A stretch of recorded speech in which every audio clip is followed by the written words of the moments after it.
পঞ্চায়েতে কোটি কোটি টাকার তোলাবাজি দুর্নীতি তছরূপ চলছে। পঞ্চায়েত টাকা এখানকার প্রধান ব্যক্তিগত কাজে ব্যবহার করে। কিছু রাজনৈতিক দলের নেতা তৃণমূলের তারা এখনও বুঝতে পারেনি যে জনগণ তাদের ছুঁড়ে ফেলেছে।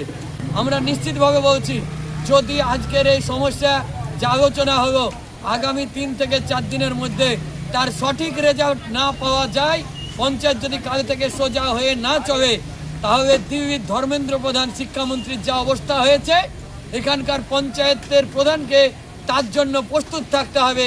কুঠিরামপুর অঞ্চলের মানুষ ঐক্যবদ্ধ হচ্ছে, আজকে পতাকা নিয়ে এসছে। আগামী দিনে গোটা জনগণ এসে পঞ্চায়েতের সামনে জড়ো হবে এবং তাদের অধিকার কিন্তু বুঝে নেবে। সেদিন সিপিআইএম দায়িত্ব নেবে না, কোনো প্রশাসন ঠেকা দিতে পারবে না। এই বার্তা দিতেই আমরা আজকে এখানে অবস্থান বিক্ষোভ কর্মসূচি মূল দাবি কি? আজকে যা আলোচনা হলো, এই আলোচনা যদি কয়েকদিনের মধ্যে কার্যকারিতা না হয়, গ্রাম পঞ্চায়েত যদি সোজাভাবে না চলে, তাহলে দিল্লির শিক্ষামন্ত্রী ধর্মেন্দ্র প্রধানের যা অবস্থা হয়েছে ঠিক তেমনই এখানকার জনগণ গ্রাম পঞ্চায়েতের সামনে জড়ো হয়ে তাদের অধিকার বুঝে নেবে। সেদিন সিপিআইএম দায়িত্ব নেবে না, প্রশাসনকে দায়িত্ব বুঝে নিতে হবে।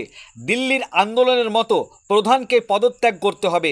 অতএব এখনও সময় আছে, সাবধান হয়ে যান। কুঠিরামপুর গ্রাম পঞ্চায়েতের প্রধানকে সরাসরি সাঁড়াশি আক্রমণ সিপিআইএম নেতৃত্বের। সিপিআইএম নেতৃত্ব কড়া ভাষায় আক্রমণ করে কুঠিরামপুর গ্রাম পঞ্চায়েতের প্রধানকে। তারা বলেন, কুঠিরামপুর অঞ্চলে যে সার্ভে চলছে, এই সার্ভেতে অনিয়ম বেনিয়ম হচ্ছে। প্রকৃত গরিব মানুষরা বাদ চলে যাচ্ছে, গরিবরা যাতে জব কার্ড পায়। কুঠিরামপুর গ্রাম পঞ্চায়েতের ভাঙ্গাচোরা রাস্তা যেন মেরামত হয়। সমস্ত গরিব মানুষরা যাতে সরকারি প্রকল্প অন্নপূর্ণা ভাণ্ডার পায়। গ্রাম পঞ্চায়েতে কোটি কোটি টাকা লুণ্ঠন হচ্ছে, দুর্নীতি হচ্ছে, এই দুর্নীতি যেন বন্ধ হয়। এই রকম বিভিন্ন দাবি দাওয়া নিয়ে সিপিআইএম পার্টির ডেপুটেশন। সিপিআইএম নেতৃত্বরা বলেন, গ্রাম পঞ্চায়েত অফিসে কোটি কোটি টাকা তোলাবাজি হচ্ছে। কেউ ব্যক্তিগতভাবে এই গ্রাম পঞ্চায়েতকে কাজে লাগাচ্ছে। কিছু রাজনৈতিক দলের নেতারা গ্রাম পঞ্চায়েতকে ব্যক্তিগতভাবে কাজে লাগাচ্ছে, কিন্তু তারা এখনও বুঝতে পারেনি জনগণ তাদের ছুঁড়ে ফেলেছে। সাঁড়াশি আক্রমণ তৃণমূল কংগ্রেসের প্রধানকে। বিস্তারিত কি বলেছেন শোনাবো আপনাদের। এই ভিডিওটি যারা দেখছেন, ভিডিওটি শেয়ার করবেন, চ্যানেলটি লাইক করবেন আর সাবস্ক্রাইব করবেন। আই লাভ মাই ইন্ডিয়া, মেরা ভারত মহান। যত কুঠিরামপুর প্রধানের যে চরমতম দুর্নীতি সমস্ত ক্ষেত্রে, আবাস যোজনার ঘর নিয়ে, রাস্তাঘাটের টাকা নিয়ে, বাড়ি ঘর গাছ পানীয় জল অন্যান্য, তারপরে হচ্ছে ওয়ান ফান্ডের টাকা, ভয়ঙ্করভাবে দুর্নীতি। এবং প্রধানের স্বামী জব কার্ড দেওয়ার নামে হাজার হাজার টাকা তুলে বেড়াচ্ছে এবং তৃণমূলের নেতারা এতদিন করেছে, এখনও করছে। এবং দুর্নীতির এই যে ঘুঘু ভাষা ভাঙার জন্য এখানে তাকে জবাব চাইতে হয়েছে। 2 নম্বর হচ্ছে এলাকার রাস্তাঘাট খুবই খারাপ, যোগাযোগ ব্যবস্থা খুবই ভয়ঙ্কর খারাপ। তারপর আবাস যোজনার এখানে বাড়ি সার্ভেতে চরম কারচুপি চলছে। এই কারচুপি না করে সর্বসাধারণ মানুষকে দিতে হবে। রেশন ব্যবস্থা যাতে সব মানুষ রেশন পায়, অন্নপ্রাশন যোজনার সুবিধা পায়, আর 100 দিনের কাজ যাতে সব বুথে অবিলম্বে চালু হয়, প্রকৃত গরিব মানুষ যাতে পায়, সেই বিষয়গুলো নিয়ে আজকে এই প্রধানের কাছে ডেপুটেশন ছিল। আপনার নাম পরিচয়? কামাল হোসেন, সদস্য সিপিআইএম মুর্শিদাবাদ জেলা কমিটি। মূলত কুঠিরামপুর অঞ্চলে আবাস প্লাসের সার্ভে চলছে। এই সার্ভেতে বহু অনিয়ম বেনিয়ম হচ্ছে, প্রকৃত গরিব মানুষদের বাদ দিয়ে দেওয়া হচ্ছে। সেটা যাতে না হয়, সমস্ত গরিব মানুষ যাতে আবাস প্লাসের সুবিধা পায়, সবাই যাতে জব কার্ড পায়, কুঠিরামপুর অঞ্চলের সমস্ত ভাঙাচোরা রাস্তাঘাট যাতে অতি দ্রুত মেরামত করা হয় এবং কুঠিরামপুর অঞ্চলের সমস্ত গরিব মানুষের যাতে অন্নপূর্ণার ভাণ্ডারে আওতাভুক্ত করা যায়। এবং পঞ্চায়েতে কোটি কোটি টাকার তোলাবাজি দুর্নীতি তছরূপ চলছে। পঞ্চায়েত টাকা এখানকার প্রধান ব্যক্তিগত কাজে ব্যবহার করে। কিছু রাজনৈতিক দলের নেতা তৃণমূলের তারা এখনও বুঝতে পারেনি যে জনগণ তাদের ছুঁড়ে ফেলেছে। সব মিলিয়ে জনগণের দাবি নিয়ে কুঠিরামপুর অঞ্চলের সমস্যা নিয়ে আজকে অবস্থান বিক্ষোভ এবং পঞ্চায়েতে সিপিআইএম পার্টির পক্ষ থেকে ডেপুটেশন ছিল। এই ডেপুটেশনে তারা উত্তর দিয়েছে। তা আমরা বলেছি জনগণের সামনে, আমরা নিশ্চিতভাবে বলছি, যদি আজকের এই সমস্যা যা আলোচনা হলো আগামী 3 থেকে 4 দিনের মধ্যে তার সঠিক রেজাল্ট না পাওয়া যায়, পঞ্চায়েত যদি কাল থেকে সোজা হয়ে না চলে, তাহলে দিল্লির ধর্মেন্দ্র প্রধান শিক্ষামন্ত্রীর যা অবস্থা হয়েছে, এখানকার পঞ্চায়েতের প্রধানকে তার জন্য প্রস্তুত থাকতে হবে। কুটিরামপুর অঞ্চলের মানুষ ঐক্যবদ্ধ হচ্ছে, আজকে পতাকা নিয়ে এসছে, আগামী দিনে গোটা জনগণ এসে পঞ্চায়েতের সামনে জড়ো হবে এবং তাদের অধিকার কিন্তু বুঝে নেবে। সেদিন সিপিআইএম দায়িত্ব নেবে না, কোনো প্রশাসন ঠেকা দিতে পারবে না।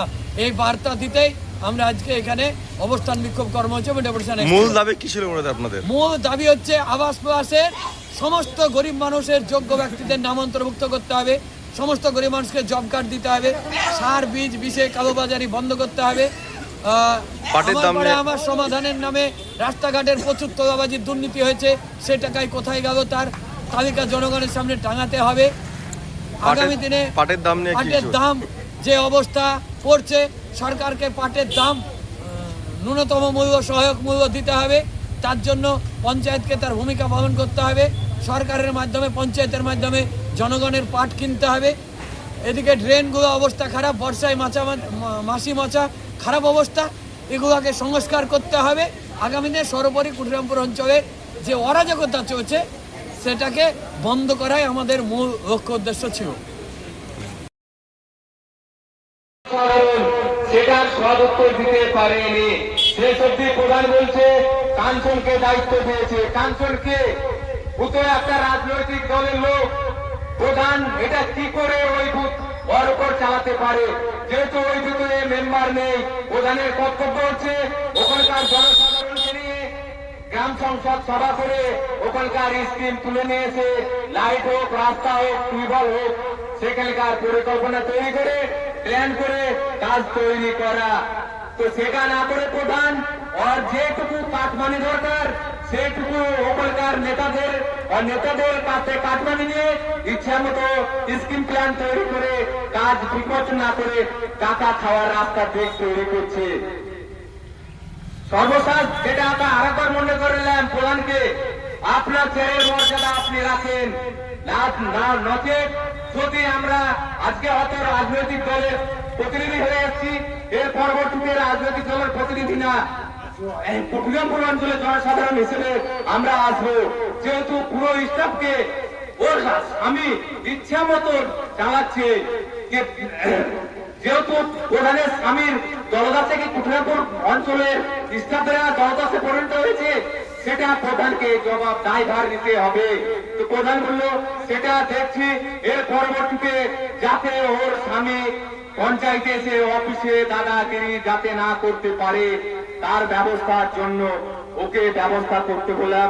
বললো এর পরবর্তীতে এরকম কাজ হবে না।